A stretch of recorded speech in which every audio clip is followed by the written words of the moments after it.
ഇവിടെ മുടിയുമ വെച്ച് മെടയണ സംഭവങ്ങൾ ഇവർ വെച്ചിട്ടുണ്ട്. പണ്ട് ഞാൻ ഗോവയിൽ പോയപ്പോഴാണ് ഈ മുടി മെച്ചാരയുടെ ചുറ്റണ പരിപാടി ആദ്യമായിട്ട് കാണുന്നത്. അപ്പോൾ ഒരുപാട് ചേച്ചിമാർ നമ്മളുടെ പിന്നാലെ വരും ഇത് ചെയ്യട്ടെ എന്ന് ചോദിച്ചിട്ട്. നല്ല കറുത്ത മുടിയുടെ ഇടയിൽ കളറുള്ള ചരടുകൾ വെച്ചിട്ടുള്ള ഈ കെട്ട് കാണാനായിട്ട് നല്ല രസമാണ്. അന്ന് പക്ഷെ എനിക്ക് ചെയ്യാൻ പറ്റിയില്ല. പക്ഷെ ഒരുപാട് ദുഃഖം തോന്നിയായിരുന്നു എന്തുകൊണ്ട് ഞാനത് ചെയ്തില്ലാന്ന്. അങ്ങനെ ഞാൻ കേപ്പ് ടൗണിൽ വന്നപ്പോഴാണ് അതുപോലത്തെ സെയിം പരിപാടി ആഫ്രിക്കയിൽ കാണുന്നത്. എന്നാൽ പിന്നെ ഇത് ചെയ്തിട്ട് തന്നെ കാര്യം എന്ന് ഞാനും വിചാരിച്ചു.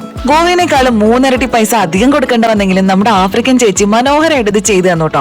ഇവിടെ കുറേ തരത്തിലുള്ള ഡിസൈൻസ് ഇവർ വെച്ചിട്ടുണ്ട്. അതിൽ നിന്ന് നമുക്ക് സെലക്ട് ചെയ്യാൻ പറ്റും ഏത് സ്റ്റൈലിൽ വേണം ചെയ്യാനായിട്ടെന്നുള്ളത്. അതിൽ നല്ലൊരു കളർ നോക്കി ഞാനും സെലക്ട് ചെയ്തു. പല കളറുകളുള്ള ഈ ഒരു മുടി എടുത്തിട്ട് ഈ നമ്മളുടെ മുടീൻ്റെ ഒരു ചെറിയ സെക്ഷൻ എടുത്ത് മെടഞ്ഞ് നമ്മളുടെ ഇതിൽ കെട്ടിവെക്കും. ഇത് പെട്ടെന്ന് ഊരി പോകുന്നില്ല, വാഷബിൾ ആണ്, കഴുകാൻ പറ്റും. പിന്നെ മാത്രമല്ല കുറച്ച് നാൾ കഴിയുമ്പോൾ നമുക്ക് തന്നെ ബോറടിക്കുമ്പോൾ സിമ്പിൾ ആയിട്ട് അഴിച്ചു മാറ്റാം.